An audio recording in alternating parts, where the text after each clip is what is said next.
Let's get started. Story number one. It was supposed to be the perfect camping trip.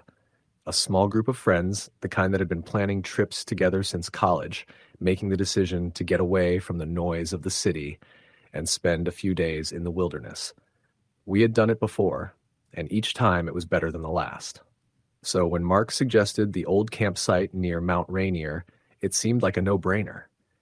It had been years since any of us had hiked that far out into the woods, but the idea of getting back to nature, of being disconnected from everything, was too tempting to resist. There were 5 of us: me, my girlfriend Rachel, Mark, his wife Tina, and our friend Alex. We were all seasoned campers, comfortable with roughing it, and no one was worried about the hike or the weather. The forecast showed rain, but we had all the right gear: good tents, durable tarps, waterproof clothing, and we were ready for anything. We arrived at the trailhead around noon. The forest was dense, the trees towering above us like giants. The air smelled like earth and pine, and the ground was soft underfoot from the moisture in the air. The trail was quiet, and it didn't take long before we felt a sense of peace, far from the constant hum of daily life. As we hiked, the weather started to turn, as the forecast had predicted. The light drizzle that had started earlier in the day quickly turned into a steady rain, but we hardly noticed it. The canopy of the trees sheltered us for the most part, and we kept walking, chatting, laughing, and enjoying the tranquility of it all. By the time we reached the campsite, the rain was coming down in sheets. We set up our tents quickly, trying to beat the worst of it, and covered the fire pit with a tarp. The clearing was small but beautiful, with a creek running nearby and the constant rush of the rain in the trees adding to the atmosphere. It was isolated. No other campsites were close, and the only sounds were the storm and the distant rumble of thunder. That night, the rain intensified. It was a heavy, persistent downpour that seemed to last forever. Our fire was little more than a flicker behind the tarp, and we sat in our tents, listening to the storm. We passed the time by playing cards, talking, and telling stories. Nothing out of the ordinary. I'd noticed how quiet it was in the woods, though. No animals scurrying about, no crickets chirping, just the sound of rain, wind, and the occasional thunder. Around 10 p.m., the power went out on all of our phones. It wasn't unusual to be out of service, but we figured the weather had drained the battery on all of them. We shrugged it off, but I noticed Mark seemed a little on edge. He was usually the confident one, the guy who'd been on all sorts of adventures, but tonight he kept glancing toward the dark woods around the campsite. "You okay?" I asked him. He nodded, but I could tell something was bothering him. "Just feels different out here. I don't know. Maybe I'm just tired." We didn't think much of it at the time. The storm was loud enough that it drowned out the usual sounds of the forest, and the thick mist rising from the ground made everything feel unnervingly still.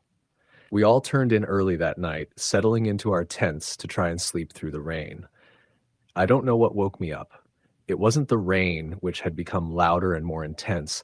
It wasn't the thunder, which was now cracking close enough to shake the ground beneath me. It wasn't even the cold that had begun to creep into the tent. What woke me up was the sound, a faint, rhythmic tapping. At first, I thought it was just the rain hitting the tarp, but there was something about the pattern that didn't quite fit. It wasn't random, it was deliberate, like fingers tapping against the fabric of my tent. I lay there in the dark, listening, trying to convince myself it was nothing. But the sound continued. I could feel my heartbeat picking up as I strained my ears. It was coming from the other side of the tent, not the side facing the trees, but the side facing the campfire ring. I glanced over at Rachel, who was still sound asleep, her breathing steady. I knew I should just ignore it, go back to sleep, but something inside me wouldn't let it go. The noise, it wasn't right. It wasn't the wind. It wasn't animals. It was too deliberate. I slowly unzipped the tent and poked my head out. The rain was falling in sheets, blurring everything in sight. The dim light of the campfire had almost completely gone out, leaving the clearing bathed in an eerie, dim glow. I glanced toward the fire pit, expecting to see one of my friends out there, maybe trying to get the fire going again, but the space was empty. I stood up and stepped out of the tent, my shoes sinking into the soggy earth. The sound had stopped. I felt foolish. standing in the rain in the middle of the night, but I couldn't shake the feeling that something was wrong. The forest around us was unnervingly quiet now, as if all life had been sucked out of it. No wind, no rustling of the leaves, no chirping of crickets, just the heavy sound of the rain. It was like the entire world had been muffled. I walked around the campsite, peering into the darkness, but I saw nothing. I was about to turn back when I heard something. Footsteps. The unmistakable sound of someone walking through the underbrush just beyond the clearing. My pulse quickened. I froze, holding my breath. The footsteps were slow, measured, deliberate. I wasn't sure what to do. I wanted to call out to ask if everything was okay, but I couldn't find my voice. The footsteps grew closer, circling around the edge of the clearing. I took a step back toward the tent, my heart pounding. The footsteps stopped for a moment, and I thought for a second that maybe I had imagined it. But then I heard a voice. It was faint, so faint that I almost didn't catch it, but it was there, clear as day. Help! I could barely hear it over the rain, but the word chilled me to my core. It was a low, raspy sound, almost as though the person was struggling to speak. My blood ran cold, and my instincts kicked in. I rushed back toward the tent, stumbling over rocks and branches in the dark. My hands were shaking as I unzipped the tent and crawled back inside. "Rachel," I whispered urgently. "Wake up. Something's wrong." She stirred, groggy but alert. "What's going on?" I think there's someone out there," I said, my voice low but trembling. I heard footsteps and a voice. It asked for help. Rachel's eyes widened. "What? Are you sure?" "I don't know," I replied, my voice barely above a whisper. "But we need to tell the others." We scrambled out of the tent and rushed to the others' tents, waking them up. Mark was already awake, sitting up in his tent with the flashlight on, his face pale. "I heard it too," he said quietly, his voice barely above a whisper. "The footsteps. I thought it was just the storm playing tricks on me, but no, I heard it too." We all stood there for a moment, listening. The rain had started to slow, but the air was thick, damp, and oppressive. I had the feeling that we weren't alone, and not just because of the footsteps. Something about the atmosphere felt wrong. The woods felt too quiet, too empty. "What should we do?" Tina asked, her voice shaking. "We need to pack up," Mark said firmly. "We're getting out of here. Now." We didn't hesitate. We packed up our tents and gear in near silence, our movements quick and frantic. The entire time, I kept glancing over my shoulder, certain that someone or something was watching us. I couldn't shake the feeling that we weren't alone, that something was out there waiting. But we didn't stop. We didn't even look back. We just walked through the rain-soaked forest toward the trailhead. The entire hike back was a blur. I kept expecting to hear footsteps behind us or see a shadow dart between the trees. But when we finally reached the cars, we were shaken but alive. We piled into the vehicles and drove away without saying a word. We didn't even stop until we reached the nearest town and found a hotel. The next day, the weather had cleared up, the sun shone through the trees, and the world seemed to be back to normal. But we never spoke of what happened again. Not really. We didn't need to. We all knew that something had been there with us that night, something that wasn't human, and it never left us.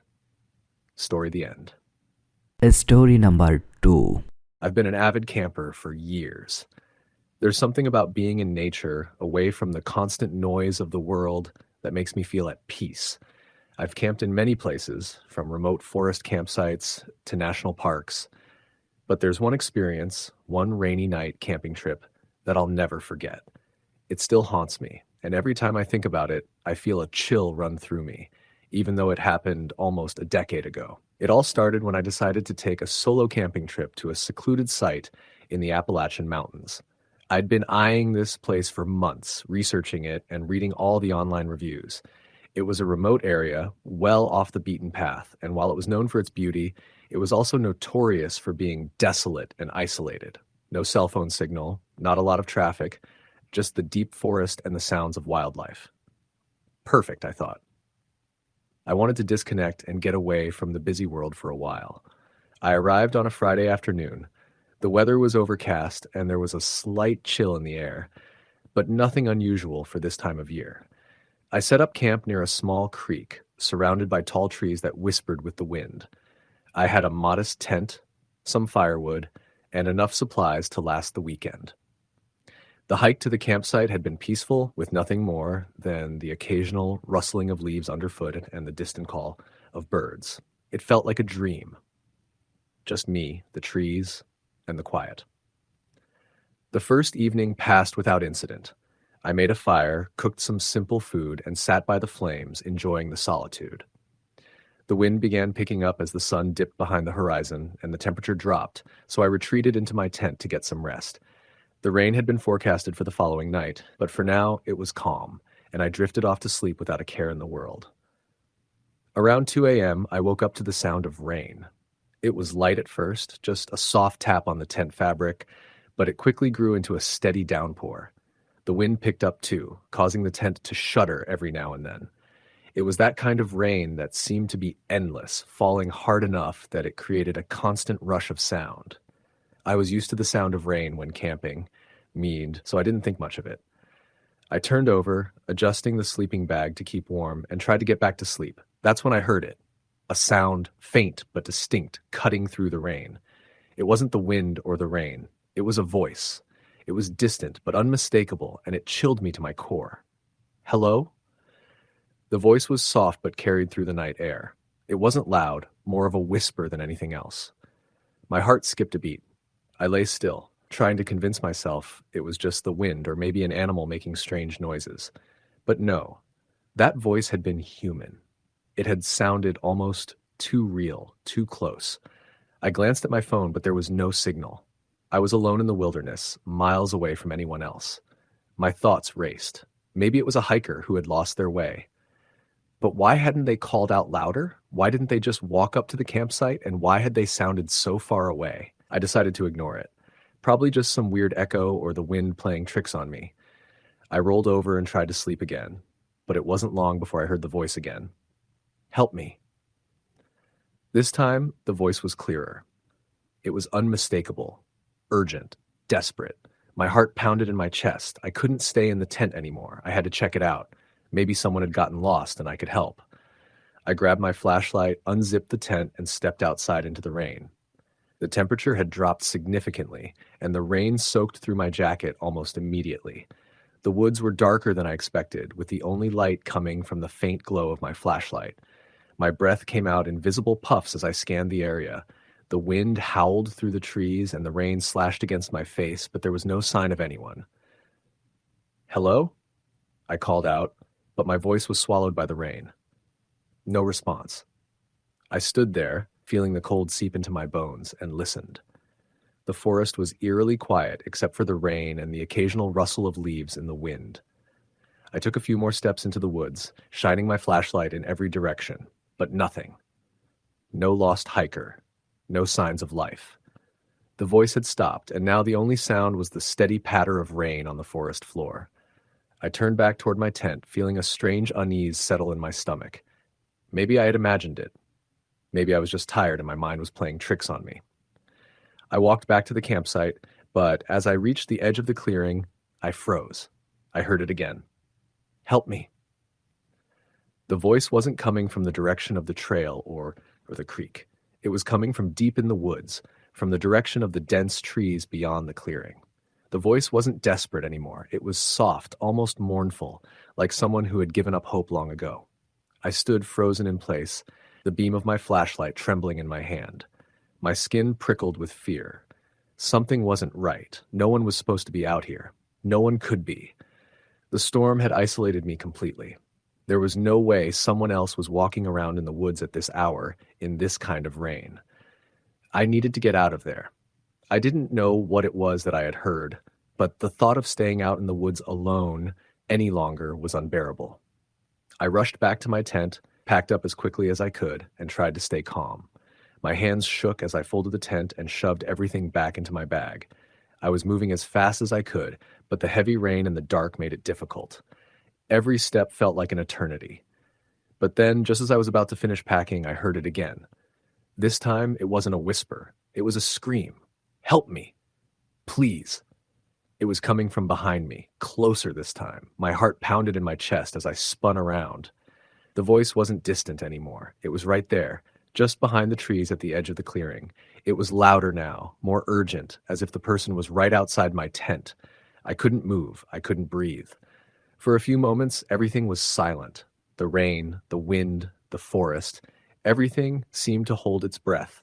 And then, from the darkness beyond the trees, I saw it. A shadow. A figure, barely visible through the rain, standing still in the clearing. It was tall and thin, its outline indistinct, like it was made of mist or smoke. It didn't move, didn't speak. It just stood there, watching me. My blood ran cold. My legs were frozen, unable to move. I wanted to scream, to run, but I couldn't. The figure didn't seem to want anything from me. It didn't seem to even acknowledge my presence. It just stood there, waiting. Then, without warning, it was gone. Just like that. The figure vanished into the mist as if it had never been there at all. I blinked, not trusting my eyes, but when I shone my flashlight into the darkness, there was nothing. No sign of the figure, no sign of anyone. I didn't wait to find out what it was. I grabbed my bag, zipped up the tent, and ran as fast as I could. I didn't look back. I didn't stop. The rain soaked me through, the weight of my pack on my back, but I kept running, not daring to look over my shoulder. When I reached the trailhead, I stopped only long enough to catch my breath.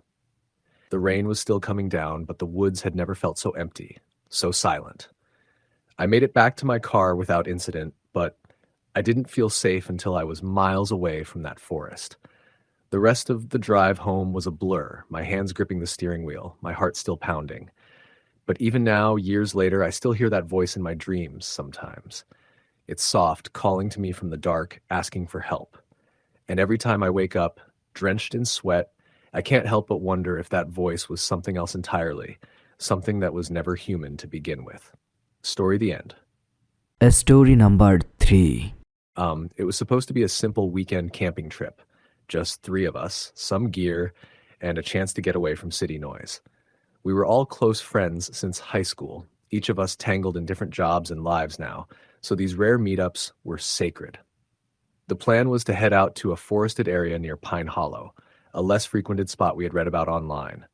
It was known for thick woods, clear streams, and silence. Perfect for what we needed. What we didn't realize then, what no article or review mentioned, was what that silence could really hold. We arrived late Friday evening. The sky was already beginning to darken, thick clouds crawling in from the west. Jake, always a little paranoid, suggested setting up before we lost the light entirely. We pitched 2 tents, one for me and Ryan, and the other for Jake, close enough to hear each other but far enough to give the illusion of space. Afterward, we gathered some kindling and started a modest fire.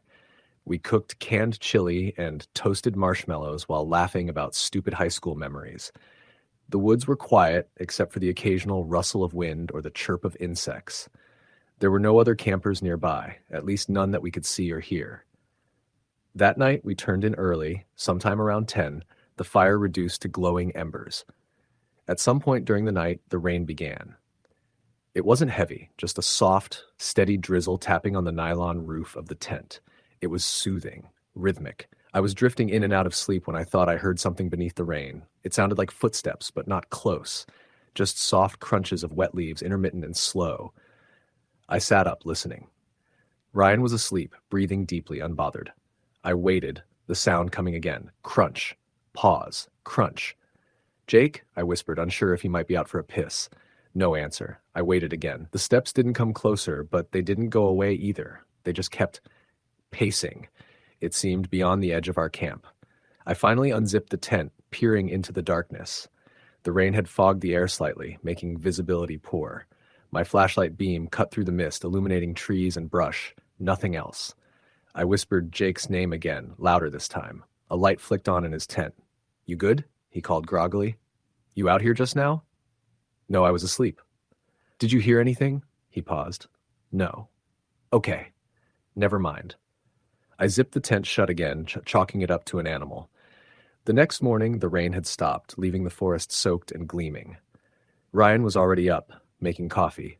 I told them both what I'd heard, and Jake gave me a skeptical look. "You always think you hear stuff in the woods," he muttered. "I'm telling you it sounded like someone walking." Ryan shrugged. "Could have been a deer." "Deer don't walk like that." Then it was slow, measured. Jake rolled his eyes. "All right, man. You heard something. Maybe it was nothing. Let's not start spooking ourselves already." I didn't push it.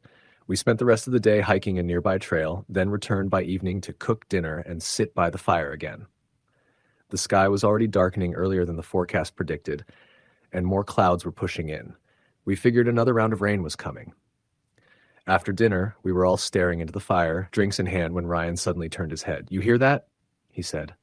Jake and I both froze, listening. A long silence. Then we heard it, barely audible, like humming, low and soft, almost like a woman's voice, just on the edge of recognition. "Is that wind?"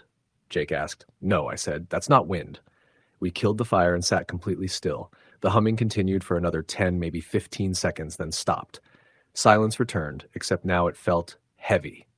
"Okay, that was weird," Ryan said, trying to laugh it off, but his voice was tight. "I don't like this," Jake muttered. "We're too far out for someone to be messing around. That wasn't any of us, right?" "Nope," I said, "not even close." We didn't say much after that.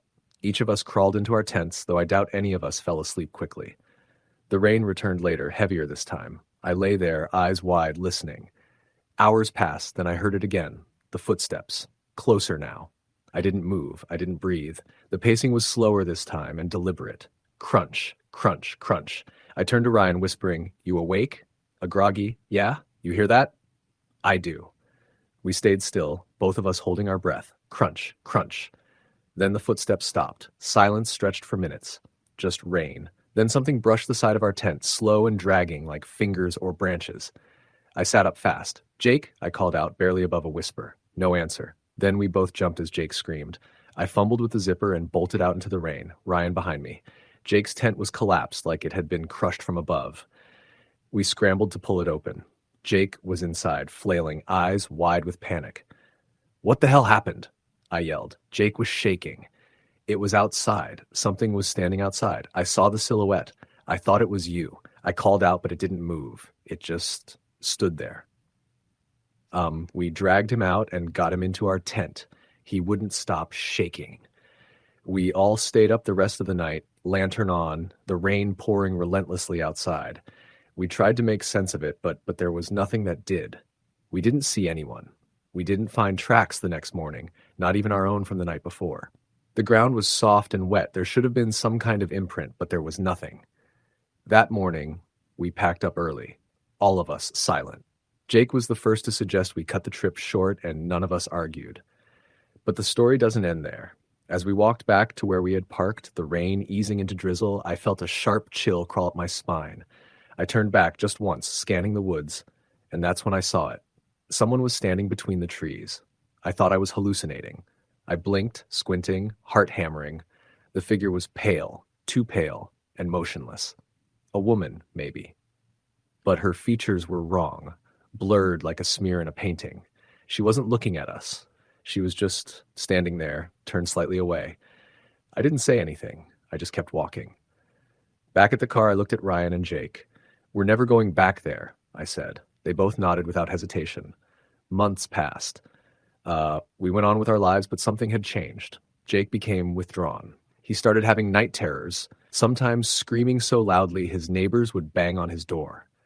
Ryan called me once at 2 a.m., swearing someone was standing at the foot of his bed. He flipped the lights on and nothing was there, but he couldn't sleep for 2 days. As for me, I started hearing humming. Always on rainy nights. It would come from nowhere. From behind a closed bathroom door. From my closet. Once from inside my car when I was alone. I eventually reached out to someone, a local historian who specialized in folklore around Pine Hollow. She was skeptical at first, but asked for specific details. When I mentioned the humming and the rain, her tone changed. She asked if we had camped near what was once called Red Creek Hollow. I confirmed we had. She told me about a woman who lived in those woods during the late 1800s. She was accused of witchcraft after a series of strange disappearances, children mostly, and was eventually hanged from an old oak tree deep in the forest. They said her body vanished after the execution. Some locals claimed her spirit would appear on rainy nights, humming lullabies to lure wanderers into the trees. The story was old, buried under layers of rewritten history and forgotten folklore.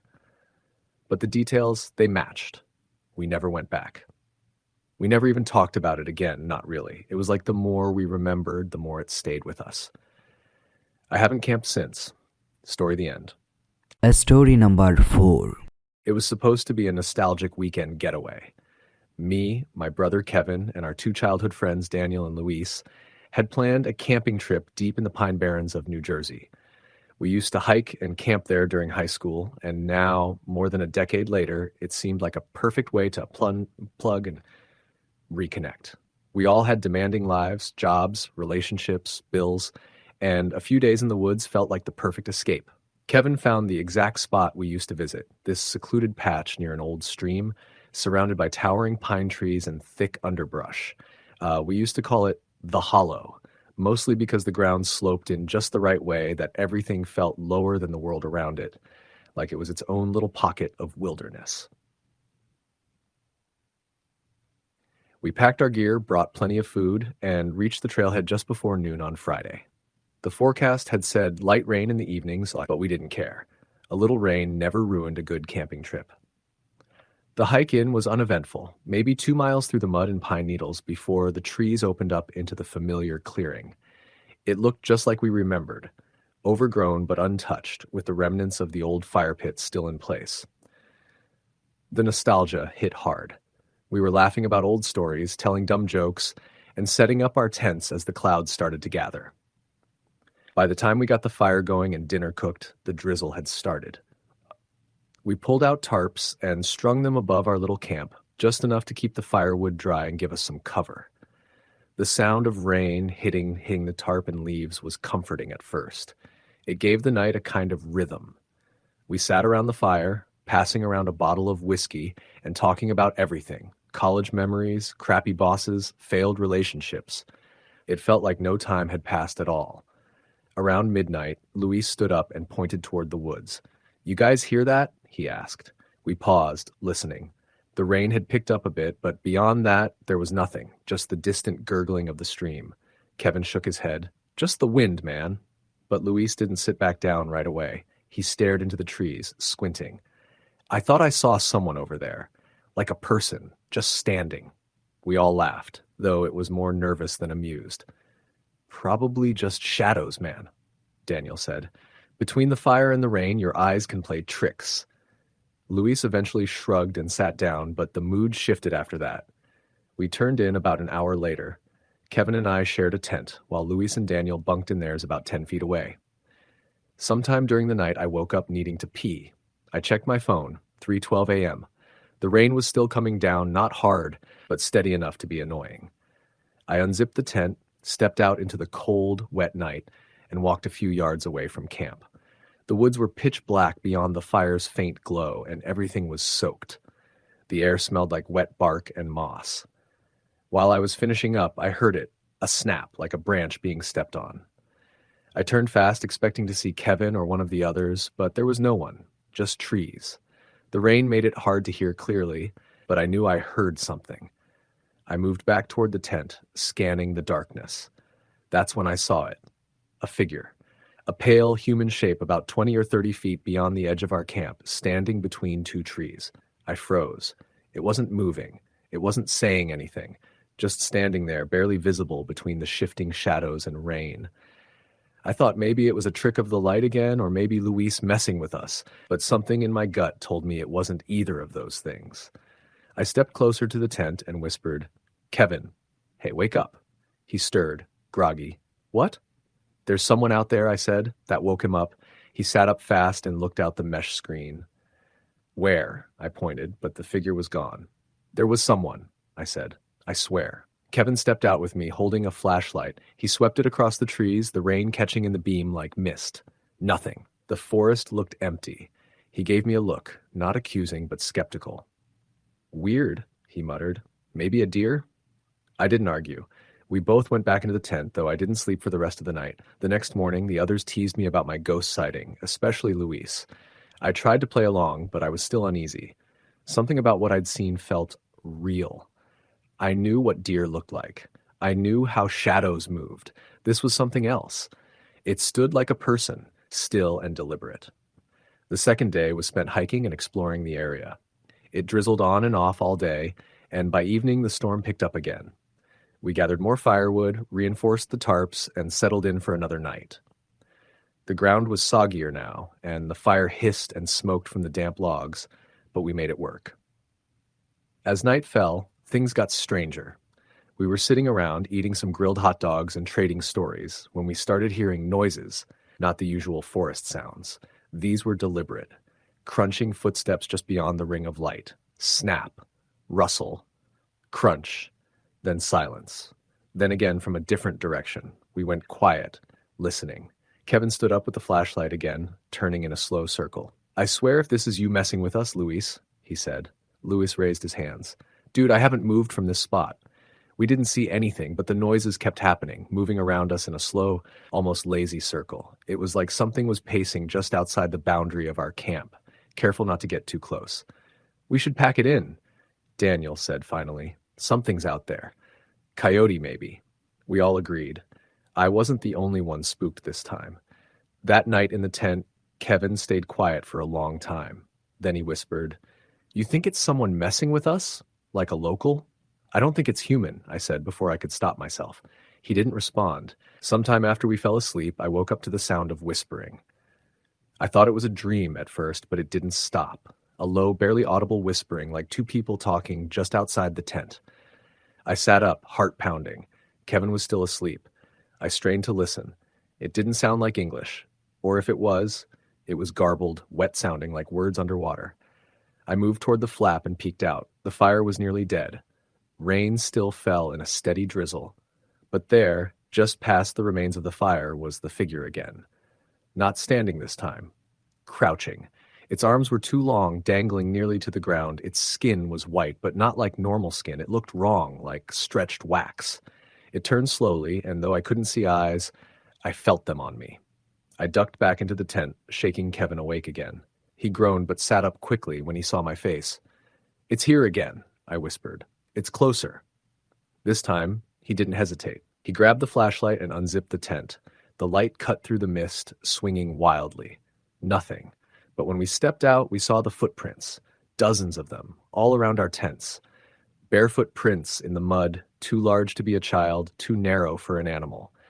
They circled both tents, over and over, like someone had been walking in endless loops while we slept. Kevin went white. He called out for Daniel and Luis. They came out groggily. But when they saw the prints, the joking stopped. We didn't sleep again. All four of us sat in a tight circle by the fire pit, weapons close at hand, knives, hatchets, anything we had. The rain kept falling. At some point, I thought I saw something move between the trees again, but it didn't approach. When morning finally came, we packed up. Nobody argued. We didn't even eat. We just took down the tents and started hiking out. About a mile into the trail, Luis stopped dead in his tracks. "What the hell is that?" He was staring at a tree just off the path. Carved into the bark were letters, rough and shallow. Kevin ran his hand over it. This wasn't here before. We started walking faster. Another half mile, we passed another tree with a fresh carving. "You were warned." By the time we reached the trailhead, we were soaked, dirty, and dead silent. None of us spoke until we were in the car, headed back toward town. We didn't talk about it for weeks. Eventually, Daniel tried to rationalize it, said it was probably some local freak who liked to scare campers. Luis moved a few states away for work and never joined us for another trip. Kevin got obsessed with reading about Pine Barrens legends. He found stories about ghost sightings, missing hikers, things people had seen on rainy nights. Some even mentioned a creature, white-skinned, long-limbed, silent. They called it the Watcher in the Hollow. I wish I could say it felt like a story, like something I could put away, laugh about one day, but sometimes when I'm trying to fall asleep and rain starts hitting my window, I hear whispering, not words. Just that garbled, wet sound, like something still out there, watching, waiting. Story the end. Story number 5. The rain had started earlier than we expected. A slow drizzle at first that turned into steady sheets falling against the windshield as we drove deeper into the forest. It was supposed to be a weekend getaway, just the four of us. A quiet spot by the lake, some beer, stories by the campfire, maybe a bit of fishing. It wasn't our first time camping together, but it was the first time any of us had been Gray Pine Forest. The spot had been suggested by Mason, who claimed his older brother had camped there years ago and called it peaceful and secluded. He didn't mention anything else. By the time we reached the trailhead, the sun had dipped low behind heavy clouds. We parked Mason's truck by the faded wooden sign barely visible through the downpour. Gray Pine Trail, 2.3 miles. From there, we hiked in with our gear under tarps and umbrellas, trudging through thick mud and slick roots, our boots making wet suction sounds with every step. Nobody complained. We were used to worse. When we got to the campsite, it was darker than it should have been for that time of day. The trees were unusually tall, their limbs so thick they blocked out most of the sky. There was a clearing by the lake, though the water looked more like oil than anything else, reflecting the trees in warped, shadowy ripples. We pitched our tents in a semicircle around the fire pit and used a small tarp to cover the wood we brought, hoping it would stay dry enough to use later. I remember thinking the silence was odd. Not a single frog, bird, or even wind rustling the trees. Just the rain hitting the canopy above and dripping down in slow, heavy drops. That night, after a rushed dinner of canned chili and some jokes that felt forced, we all huddled around the fire once we managed to get it going. Mason and Derek passed a bottle back and forth, and Jules lit a cigarette with hands still shaking from the wet cold. I stayed quiet, watching the shadows play across the trees. The fire crackled like it was nervous. Then, somewhere around 10, the rain stopped. Just like that. Not a gradual taper, but a sudden, dead silence. We all noticed it at the same time. Even the fire seemed to dim. "Do you guys hear that?" Jules said, voice low. "Nothing to hear," Mason replied. "Kinda nice." "No," Jules said again, shaking her head. "That's the problem." I turned and looked back toward the trail. It had vanished into the black like it had been erased. It felt like we weren't alone anymore. We tried to brush it off, told stories, joked about bears and serial killers, the usual nonsense. But I couldn't shake the feeling that something was watching us. The feeling you get when you're being studied. Eventually we called it a night. The fire had burned low, just glowing embers under soggy logs. I climbed into my tent and zipped it shut, the cold damp of the nylon pressing in from all sides. I laid there in my sleeping bag, listening. Still no frogs, still no birds, just the occasional rustle of one of us shifting in our tents. It must have been around 2 a.m. when I woke up. I didn't know why at first. My eyes just snapped open. It was dark, so dark I couldn't even see my hand in front of my face. The rain had started again, but this time it sounded wrong. It wasn't hitting the tent, it was hitting the ground just outside, like it was circling. Then I heard footsteps. Not animal, human. Slow, deliberate crunching through the wet leaves. I held my breath. They moved around the tent, once, then again, closer the second time. I expected to hear someone call out, maybe Mason messing with me, but it was silent except for the footsteps. Then they stopped, right by my head. I didn't move, didn't even blink. And then I heard breathing. Not mine, someone else's. Shallow, ragged, right outside the thin layer of fabric. I finally gathered enough nerve to whisper, "Mason?" Nothing, just more breathing. I couldn't take it. I slowly reached into my bag for my flashlight, turned it on. A weak beam cut through the tent's interior. The breathing stopped. I waited a minute, maybe more, before I unzipped the tent and looked outside. Nothing, just the forest. Still too quiet. I got out, checked on everyone else. Their tents were zipped, no one awake, no one moving. I debated waking them, but figured maybe I imagined it. Maybe it was a deer or something, even though the breathing sounded far too human. The next morning, I asked if anyone else heard anything weird. Mason shrugged, still wiping sleep from his eyes. Nah, slept like a log. Jules looked tired, though. She said, "I heard whispering." We all paused. "Last night?" I asked. She nodded. "It was faint. I thought it was just in my dream, but it felt like it was coming from the trees." Derek stayed quiet. He looked pale, lips tight. "What about you?" Mason asked him. Derek took a long time to answer. "I had a nightmare," he finally said. "I was buried alive." We tried to laugh it off again, but it didn't stick. The air felt heavy, and we all noticed something strange. There were footprints, bare feet, in the mud between our tents. Small. Human. Too small to be ours. We tried to rationalize it, maybe some lost kid wandering through, though it didn't make sense.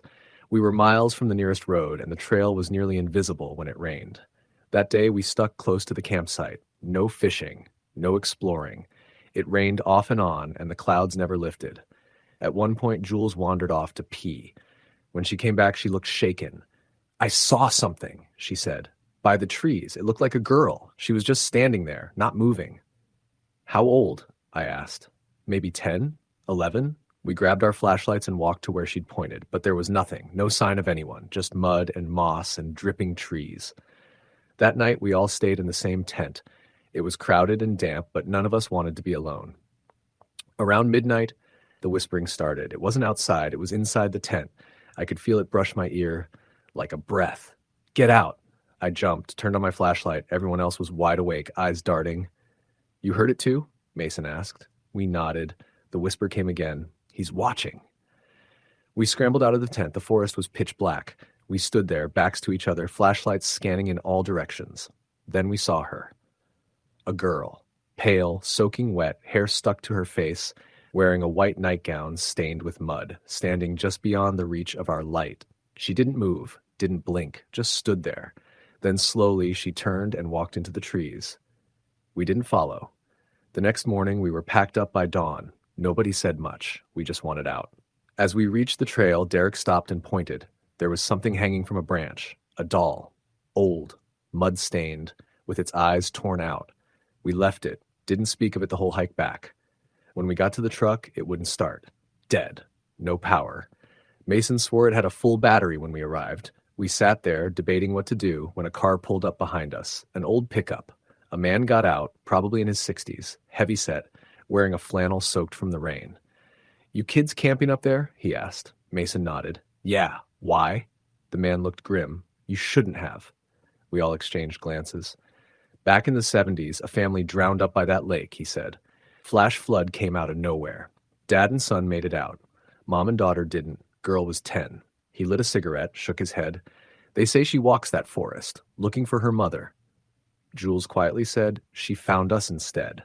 The man didn't react, just stared at the trail like he'd seen her too. He gave Mason a jump and the truck started right away. No issues. We left. Never went back.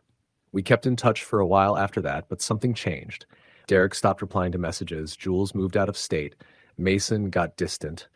Sometimes I still dream about the whispering. Sometimes I wake up and think I hear footsteps outside my window. But I never go camping anymore, especially not when it rains. Story the end. Story number 6. The rain had started mid-afternoon, just as we'd parked the truck and started unloading the gear. It wasn't the kind of rain that came in strong, aggressive sheets, just a steady drizzle that felt like it had no intention of letting up. Jake kept saying it would pass, that it was just mountain weather, but by the time we'd pitched the tents and everything already felt damp. The air was heavy with that wet forest smell, mud, pine, and decay, and the trees around us stood like silent, watchful giants under the gray sky. We were deep in the Appalachians, further out than we'd ever camped before.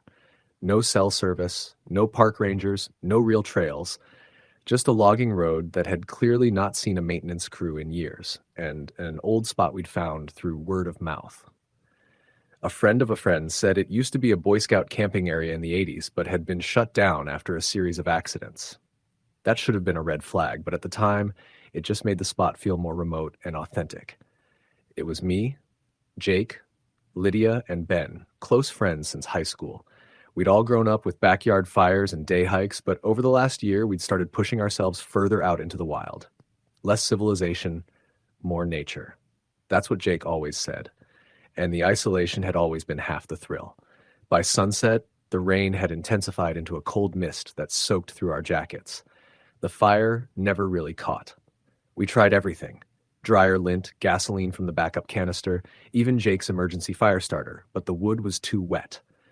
Eventually, we gave up and huddled inside Ben and Lydia's tent with a camping lantern and a deck of cards. The four of us played for a while, talking, laughing, telling dumb stories.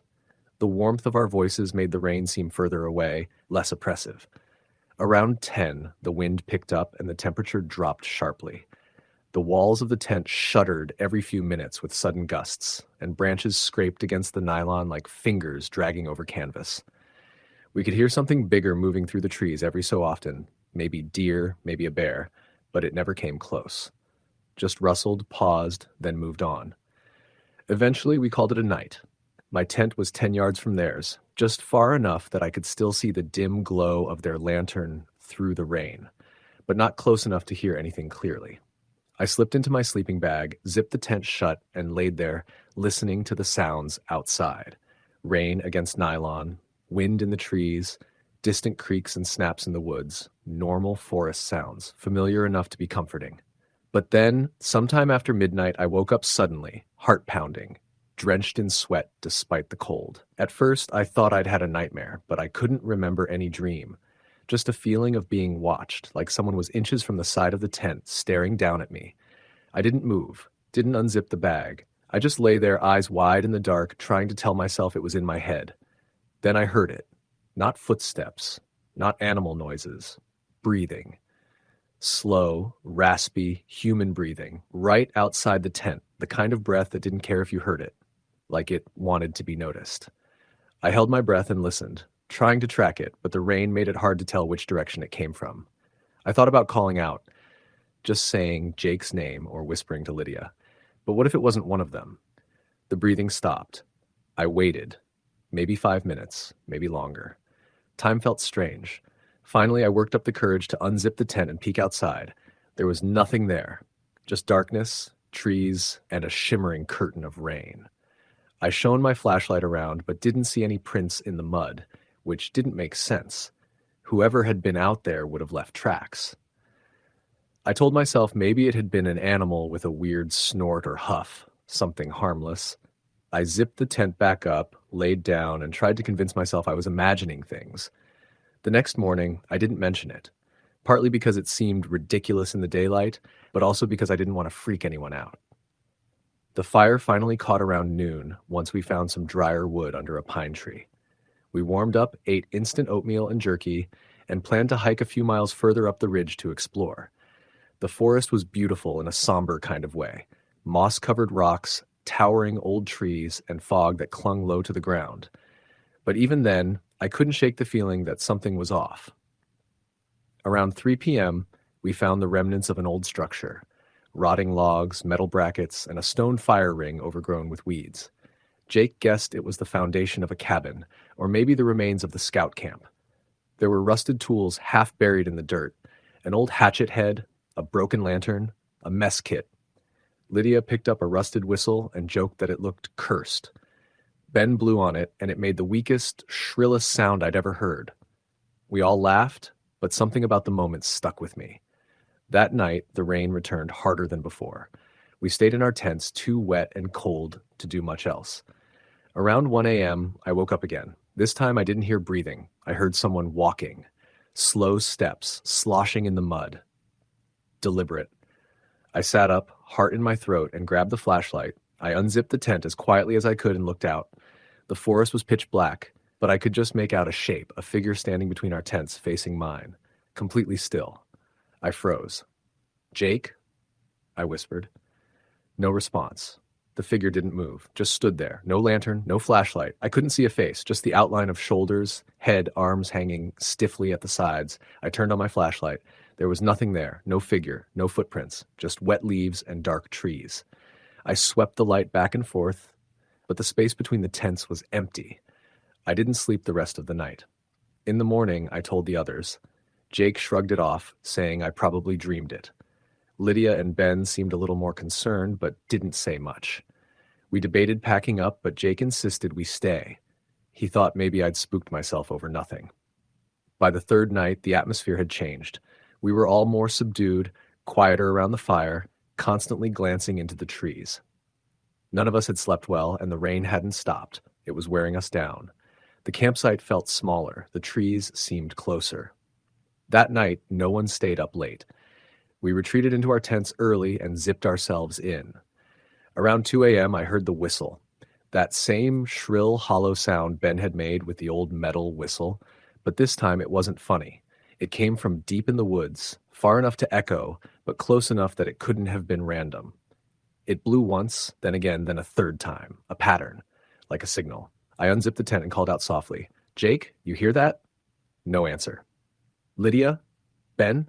Nothing. I grabbed my flashlight and stepped outside.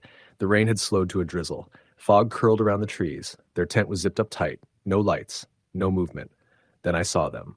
Not Jake or Lydia or Ben, shapes. Several of them, standing between the trees just beyond the fire ring, tall, unmoving, watching.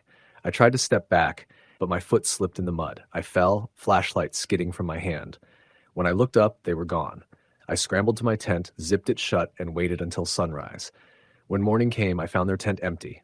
No sign of them. All their gear was still there. Jackets, sleeping bags, boots, untouched. But no trace of Jake, Lydia, or Ben. I called for them, searched the woods, retraced our hike to the ridge. Nothing. By late afternoon, I started to panic. My phone was still dead, and the truck was 5 miles away. I packed what I could and started walking. Every snap of a twig behind me sent adrenaline surging. I didn't stop, didn't look back, just kept going. When I reached the truck, I found the windshield cracked and both mirrors torn off. Deep scratches along the driver's side, not from branches, claw marks. I drove until I had signal, called 911, reported everything. Search teams combed the area for 2 weeks. No trace, no footprints, no bodies, nothing. They chalked it up to hypothermia or a wrong turn. Said the woods are full of dangers. I never told them about the breathing, or the figure, or the whistle. I've never been back to those mountains. Sometimes, when I sleep with the window open and it rains, I still wake up thinking someone is standing just outside the glass, just breathing, waiting. Story, the end. Story number 7. The rain started sometime after midnight. At first, it was a light tapping on the nylon of the tent, barely loud enough to notice. I was half asleep, drifting in and out, the sound oddly comforting. But within an hour, it turned into a steady drumming, accompanied by the occasional gust of wind that made the tent walls shudder. I was lying in my sleeping bag, listening to the muffled chaos outside and wondering if we'd made a mistake camping out in the middle of the forest this weekend. It was me, my cousin Leo, and his friend Jay. We'd driven 3 hours out of the city to a small, lesser-known forest reserve Leo had read about online. He was always looking for places that weren't too crowded with tourists.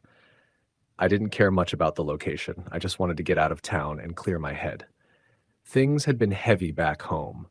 Work was draining me, and I needed a few nights away from screens, deadlines, and people. Just nature and quiet. That first evening had been fine. We set up camp in a flat clearing about 50 feet from a narrow creek. It was quiet, save for the occasional rustle of leaves or distant bird call. We made a fire, cooked up some food, and passed a bottle of cheap whiskey around while telling stories under the trees. The sky was overcast but calm, and we hadn't expected rain, at least not this much. By 2 a.m., I was wide awake, staring at the ceiling of the tent while the storm pounded above us. Leo was snoring softly in the sleeping bag next to mine, but Jay was fidgeting. I could hear him shifting around, muttering. "You awake?" he whispered. "Yeah," I said. "Can't sleep." "Me neither. Feels weird out here, man." "What do you mean?" "I don't know. Just off, like something's watching us." I sat up a little, adjusting my damp hoodie. "You scared of trees now?" Jay didn't laugh. "I went to take a piss like half an hour ago, just past the trees behind the tent. Swear to God, I saw something move out there. Big. Too big to be a deer." "A deer. You sure it wasn't your reflection in the dark?" "No, man. I'm serious." I sighed. I didn't really want to feed into his paranoia, but truth be told, I had felt it too. That sense of unease that settles into your bones and doesn't quite go away. It wasn't just the rain or the cold. There was something else. The kind of quiet that felt unnatural, even with the storm masking it. "You wake up, Leo?" I asked. "No." "What's the point? He sleeps like the dead." We both went quiet after that. Jay lay back down, and I tried closing my eyes again, willing myself to relax. I must have dozed off because the next thing I remember was waking up to the sound of something dragging. It wasn't the wind. It wasn't the rain. It was a dry, scraping sound, something being pulled slowly over wet ground, like wood or metal being dragged through mud. I froze. My eyes snapped open, and I held my breath, listening. Jay was awake too. I could hear his shallow breathing quicken. "You hear that?" he whispered. "Yeah." The dragging sound circled around the tent, slow and deliberate. Not animal-like. It didn't shuffle or step. It moved with purpose. I reached for my flashlight, flicked it on, and aimed it toward the side of the tent where the sound had last been. The beam lit up nothing but nylon and raindrops. No shadows, no shape. Then something pressed against the side of the tent.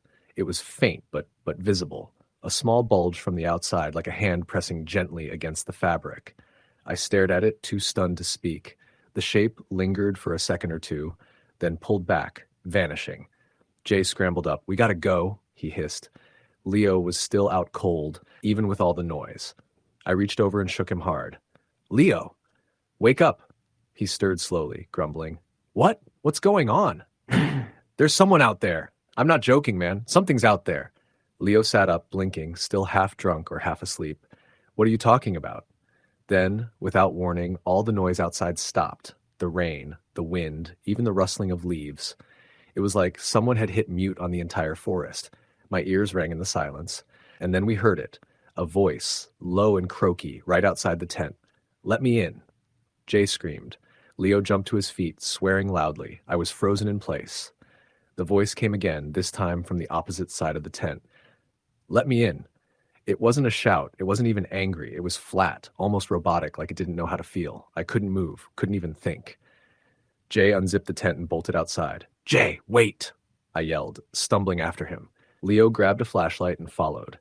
We got outside just in time to see Jay disappearing into the woods, slipping and falling in the mud as he ran. The rain had started again, lightly at first, then heavier. Our flashlight beams cut through the trees, but we couldn't see what he was running from. If anything, we ran after him, calling his name. My heart was hammering so hard it hurt. "Jay, stop! Come back!" We chased him for maybe 5 minutes, and slipping through the underbrush and dodging branches. And then, just like that, we lost him. The rain blurred everything. There were no obvious footprints in the mud, and our shouts were swallowed by the storm. We stood there, breathless and soaked, staring into the darkness. "Where the hell did he go?" Leo asked, panting. "I don't know. He was just ahead." And then we saw it. A figure, maybe 10 or 15 feet in front of us, standing between two trees. Not moving, not blinking. Just there. We pointed both flashlights at it. It looked human. At least it had the shape of one. Tall. Pale. No hair. No clothes. Its skin looked wrong, almost translucent with black veins pulsing beneath it. Its face was smooth. No eyes. No mouth. Just blank. Then, very slowly, it raised its hand and pointed at us. We ran. No plan. No direction. Just away. Branches whipped my face, and I slipped at least twice in the mud, nearly twisting my ankle. I didn't care. I kept going. When we finally made it back to the campsite, we dove into the tent and zipped it shut, grabbing the knives we had packed for food prep like they'd do anything. We didn't speak for a long time, just sat there, soaked and shivering, gripping the knives. Eventually, the sky lightened and the rain slowed. Morning. Jay never came back. Search and rescue came after we radioed for help using Leo's satellite phone. We reported him missing, told them the last place we saw him. We didn't mention the voice or the thing in the woods. Who would believe us? They searched for 3 days. Nothing. No footprints, no gear, no blood, not even his flashlight. It was like he vanished completely. We gave our statements and went home. I haven't camped since. A few weeks later, I got a call from Leo. He couldn't sleep. Said he kept hearing someone whispering outside his apartment window at night. He said the whisper always said the same thing. Let me in. Story the end. Story number 8. I still think about that night more than I should. It was just supposed to be a quiet weekend out in the woods. Nothing fancy, no real agenda. I hadn't gone camping in years, but when I got the text from my cousin Mike inviting me along, it felt like a good excuse to get out of town and reset a bit. It was late October, the trees were thinning out, and there was that chilled, earthy smell in the air that only comes with the changing season. He said his friend Jess would be joining us too. I'd met her a few times before, easygoing, outdoorsy, the kind of person who always seemed at home in the wilderness. The plan was to camp near an old forestry access trail about an hour and a half from town. It wasn't an official campsite, more like a spot you only know about if someone else shows you first. Mike had been there before and said it was perfect. Secluded, peaceful, far from any traffic or noise. That sounded like exactly what I needed. We left Saturday morning. I drove with Mike while Jess followed behind in her car. The forecast had mentioned a chance of rain, but only late into the night, and it wasn't supposed to be anything heavy. When we finally reached the trailhead, it felt like we'd crossed into a different world. There was no signal, No hum of power lines, no road noise, just trees, birds, and the occasional creaking of branches overhead. We hiked in about 2 miles before we found the clearing Mike had told us about. It was set back from a shallow stream, just enough space for a couple of tents and a fire pit someone had built up with rocks and charred wood. We unloaded our gear, set up camp, and spent most of the afternoon collecting dry wood and talking about everything and nothing. By the time we started dinner, the sun was beginning to fade behind the trees, and the temperature dropped fast. We lit the fire, cooked some sausages over a small grate, and passed around a bottle of cheap bourbon. It was easy to forget how far out we were. The sound of the water nearby, the rustle of the wind moving through the canopy. It was the kind of stillness you don't get in the city. But sometime around 9 or 10, that stillness started to feel too still, like the woods had gone silent all at once. The fire cracked and popped, but I suddenly realized I couldn't hear the stream anymore. No insects either, no wind. Jess must have noticed it too, because she suddenly stopped mid-sentence and glanced over her shoulder into the dark. "You guys hear that?" she asked. Mike and I looked at each other, confused. "Hear what?" I asked. She tilted her head slightly, eyes narrowing like she was trying to focus on something faint. "I don't know. It's like nothing." We all fell quiet. It was subtle, but the silence was oppressive, almost as if something was pressing in around us, muffling every natural sound. Then it started to rain. Slowly at first. Just a misting, really. We stood there a minute longer, just listening, trying to feel normal. When the drizzle became more consistent, we doused the fire and decided to call it a night. Mike and I were sharing a tent while Jess had her own about 20 feet away. The tents weren't particularly close, but we could still talk without yelling. I lay there for a while, listening to the patter of the rain on the tent and trying to ignore the nagging sense of unease in my chest. I chalked it up to too much bourbon on an empty stomach, or maybe just being unused to the deep darkness of real woods. At some point, I must have fallen asleep because the next thing I remember is waking up to something. Not a noise, exactly. More like the absence of noise. The rain had stopped. The silence was back, heavier than before. I turned over and checked my watch. 2:46 a.m. Mike was asleep beside me, breathing slow and deep. I lay there for a moment, unsure what had pulled me out of sleep. Then I heard it, very faint, just outside the tent. Crunch, like a footstep in damp leaves. I held my breath, then another. Crunch, too slow for an animal, too deliberate. I sat up slowly, trying not to make a sound, and strained to hear more. Crunch, pause, crunch. It was moving, circling the tent. I reached over and gently shook Mike awake. He stirred, groggy. "What's up?" I held a finger to my lips and whispered, "Listen." He frowned and sat up slightly. Crunch, his eyes widened. He heard it too. We stayed frozen, barely breathing. The steps continued, slow, unhurried, always at the edge of our tent. Then they stopped. For a long moment, everything was silent again.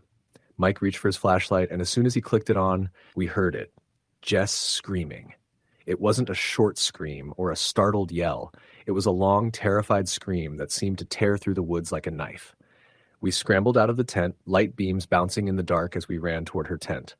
The rain had picked up again, lightly misting through the trees, making everything shimmer.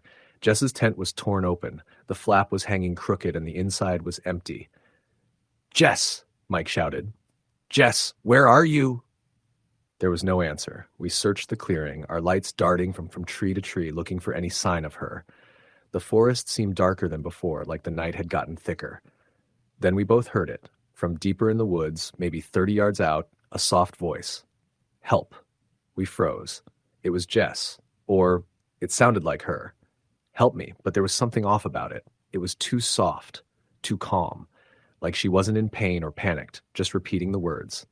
Mike looked at me. "That doesn't sound right." "Help me." I wanted to move. I really did, but my legs wouldn't. Something about that voice felt wrong in a way I can't explain, like it didn't belong to a person at all, like something was trying to mimic Jess but didn't quite know how. "Jess?" Mike called out. The voice responded, a little louder this time. "Help me." Still wrong. Still flat. Emotionless. I grabbed Mike's arm. "That's not her. Don't go out there." He hesitated. "What if it is?" Then we call for help. We go back, get signal, bring rangers. You know we won't get signal till we're back near the highway. I didn't respond. He looked back toward the trees. I can't just leave her out there. Then, without waiting, he stepped into the woods. I stood there in the rain, light trembling in my hand, heart slamming against my ribs. I watched as his flashlight beam grew smaller, swallowed by the black. And then silence again. No footsteps, no movement, just rain and trees. I waited. 5 minutes. 10. Then I heard it again. Help me. But this time, it was Mike's voice. I stepped back toward the center of the clearing, my flashlight scanning wild. Help me. Same flat tone, same strange cadence. Something was playing with me. I backed up toward the tents, heart pounding so loudly I thought it would drown out everything else. That's when I saw it, just at the edge of my light's reach. A figure. Still as stone. I pointed the beam straight at it, but it didn't move. It was shaped like a person, but stretched, wrong. The limbs were too long, the head tilted slightly to the side in a way that looked broken. It didn't move, but the voice came again from somewhere behind me this time. Help me. I turned, light swinging behind me, and when I turned back, the figure was gone. I didn't think. I just ran. I ran down the trail, slipping in the mud, crashing through brush, gasping for air as branches slapped my face. I didn't stop until I saw the faint glint of the trail marker where we'd entered.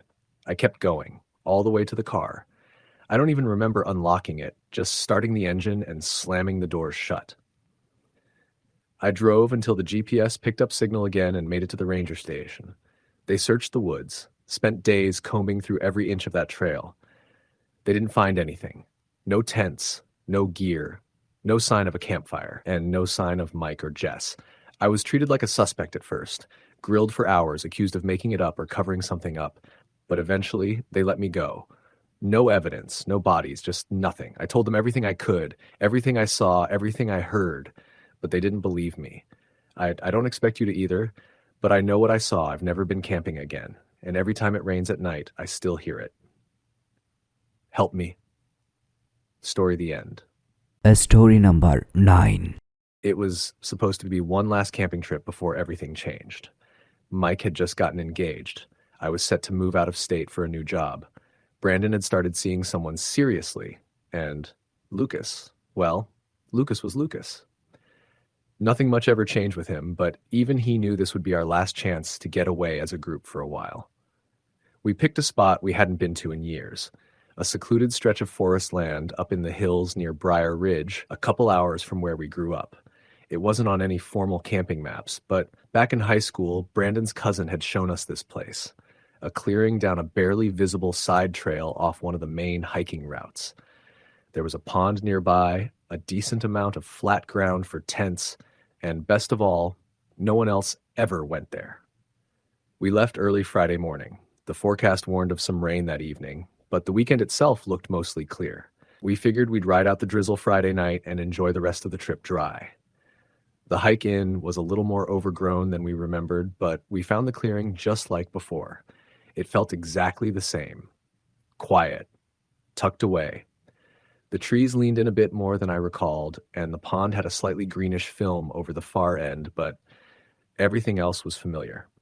We set up our tents, gathered some firewood, and got the fire started just before dusk. The sky was already gray by then, and the first drops of rain started falling as we opened our beers and started cooking. It was the kind of rain that came steady and fine, more like mist that thickened slowly, soaking everything if you stayed out in it long enough. We had a tarp strung up between two trees near the fire pit, so we huddled under it once the rain got heavier. The fire sputtered and hissed, but it stayed alive. We talked about old memories and told the same dumb stories from high school and teased each other the way we always had. The whole thing felt like trying to step backward in time. It was around 11 when the rain really started coming down. Sheets of it fell through the trees, drumming the tarp and soaking the edges of our little camp. We decided to call it a night and climbed into our tents. I shared one with Mike. Brandon and Lucas took the other. I remember lying there, listening to the rain, thinking it was oddly peaceful. That's the last calm moment I can remember. Sometime in the night, I woke up. I didn't know why at first, just that sense you get when something's wrong. Mike was still asleep next to me, snoring softly. The rain was louder now, almost deafening on the tent's thin fabric. But beneath it, there was something else, a sound that didn't belong, a high-pitched whimpering, almost like someone crying, only muffled. I sat up, listening. It wasn't close, but it wasn't far either. It came and went like the wind was carrying it. I shook Mike's shoulder. "Do you hear that?" I whispered. He groaned and rolled over. "What?" "Someone's out there, crying." He blinked at me, groggy. "You're dreaming, dude." I knew I wasn't, but I didn't argue. I lay back down, but I couldn't sleep. The crying sound kept coming and going, sometimes sharp enough that it cut through the rain, then fading again. Eventually, I drifted off sometime after 3 a.m. The next morning, the rain had stopped. Everything was soaked and gloomy. The sky looked like wet concrete. Brandon and Lucas joined us at the fire pit, trying to relight the soaked logs. I asked if they heard anything weird during the night. "Like what?" Lucas asked. "Crying," I said. "Like someone out in the woods." They both looked at me blankly. Mike just shrugged. "I think you were dreaming," he said again. But the way Lucas glanced over at Brandon told me they were lying. Around noon, we decided to hike to the ridge nearby. There was an old overlook that gave you a view of the valley. We left our tents up and brought some snacks and water. The trail was muddy and the forest was dead quiet. No birds, no rustling, just wet silence. Even the pond we passed looked still in a way that felt off, like something was holding its breath. We reached the overlook and sat for a while. The valley was fogged in, thick white mist rolling through the trees like smoke. It was beautiful, but there was this weird tension none of us acknowledged. Everyone was quiet, not even a joke from Lucas. On the way back, maybe half a mile from camp, we found something that stopped us cold. A set of footprints, bare feet, deep in the mud, heading toward our camp. Not animal prints, not boots, human feet. The steps were erratic, uneven, as if whoever made them was staggering or dragging a leg. We all stood around them, not saying anything. "They weren't there earlier," Mike said. "Someone messing with us?" Brandon asked. But no one had passed us on the trail. No one was camped near us. This was private land, and we hadn't seen a single other soul since we arrived. Lucas leaned in, frowning. "Why are they facing our tents?" We followed the tracks. They stopped just a few yards from the edge of our camp, right near my tent. There were no tracks leading away. We looked around the trees, the underbrush, everything. No sign of anyone. Mike's voice was low. "What if they're still out here?" That night, the rain returned, harder than before.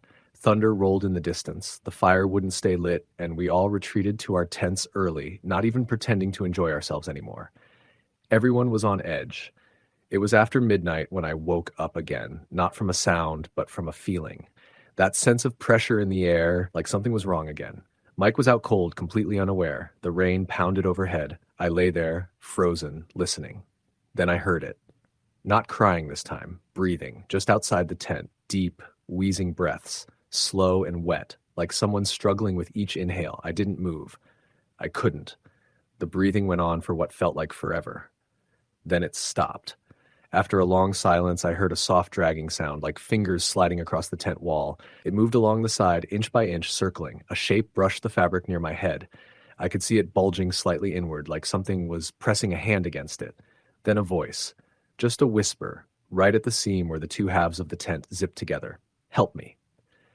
I didn't breathe. I didn't move. I closed my eyes and waited. The voice came again, softer this time.